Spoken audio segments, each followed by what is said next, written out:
écoutez les malhonnêtes des Dans Français. l'est de la République démocratique du Congo ne cesse de se détériorer. Ouais. On est confronté à une situation où le M23, avec l'appui du Rwanda, est aux portes de Goma. La France condamne cette Écoutez la offensive. partie là. La France appelle le M23 et le Rwanda à cesser cette offensive. Elle appelle le Rwanda à quitter le territoire de la République démocratique du Congo.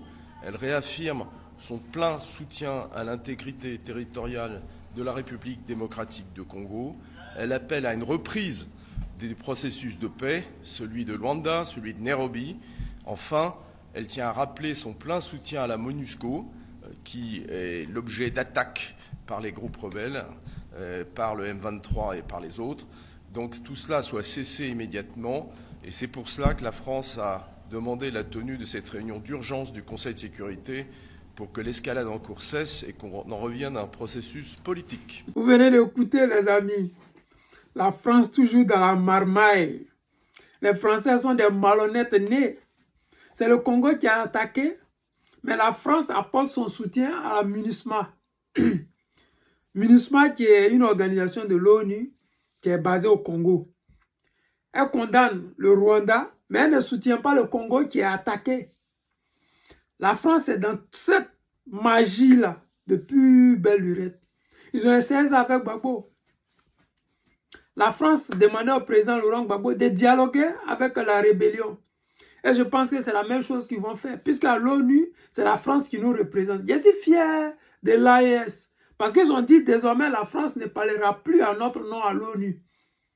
La France va au Conseil de sécurité, organise une réunion. Et quand on sortit de cette réunion, la France raconte les conneries aux Africains. La France condamne le M23 et le Rwanda. Mais je pensais que la France devait plutôt apporter des militaires ou des armes au Congo. Mais ce n'est pas le cas. La France donne des avions, des chars à l'Ukraine. Mais quand c'est les pays africains qui sont attaqués, la France condamne et elle veut le dialogue. Alors qu'en Ukraine, les Français nous disent, les dirigeants français nous disent qu'il n'y aura pas de dialogue parce que la Russie doit tomber et que l'Ukraine doit gagner la guerre. Parce que l'intégrité territoriale de l'Ukraine est, comment on dit, est prioritaire pour les Français. Mais regardez la vérité. Si vous avez bien regardé, vous verrez qu'il y a des accords militaires qui lient le Congo et la France. Et la France a refusé d'activer ces accords de défense-là.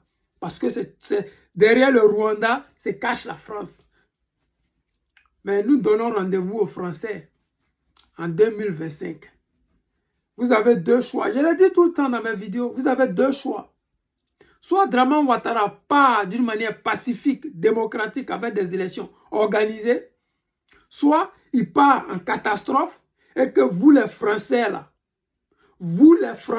j'espère bien que vous entendez, vous voyez, aujourd'hui les Africains ne sont plus dupes. Ce qui va se passer en 2025 en Côte d'Ivoire là, j'espère que vous avez déjà organisé, vous avez déjà prévu. Parce qu'en 2020 c'était les Gbaka verts. Les Gbaka verts seront petits. Le Tutsi là, vous allez lire leur. Vous les Français malhonnêtes là, vous qui soutenez toujours les rebelles, vous qui appelez les rebelles à dialoguer avec le gouvernement en place. Mais quand c'est chez vous, vous demandez à mater cette rébellion-là. Je fais un big up aux Congolais qui sont fiers, qui sont courageux. À tous ces militaires congolais qui vont au front et qui se battent pour leur patrie. À tous ces jeunes Congolais qui veulent s'enrôler dans l'armée pour aller défendre leur patrie. Ce n'est pas comme en Ukraine où les gens fuient le combat. Non. Nous là, on aime nos pays. On est prêts pour nos pays. J'espère que Tshisekedi là, il ne va pas jouer les lâches. Parce que lui voit la vérité et puis il laisse la vérité pour aller s'emmerder en France. Regardez le Niger, regardez le Mali, regardez le Burkina. Est-ce qu'il y a une rébellion qui peut quitter où que ce soit pour attaquer ceux-là? Ils n'ont pas qu'à. Ils ont les drones de reconnaissance, les drones kamikazes. Ils ont des chars, ils ont des avions. C'est où va quitter la rébellion là pour venir attaquer les pays comme ça là. Mais vous, vos pays là, vous faites exprès. Vous pouvez protéger vos ressortissants. Mais vous restez là à blaguer. J'espère que ce n'est pas parce que tu es resté au pouvoir que tu laisses le Rwanda t'attaquer et puis tu ne fais rien là. J'espère bien. Mais si c'est le cas, les Congolais même vont te décharger, tranquille. Les amis, c'était pour simplement dire aux Français qu'en 2025, là, ils n'auront pas le choix. Soit ils quittent pacifiquement, soit on les décharge brutalement. Je vous aime, c'était le président Lota, l'ami des dirigeants qui se respectent.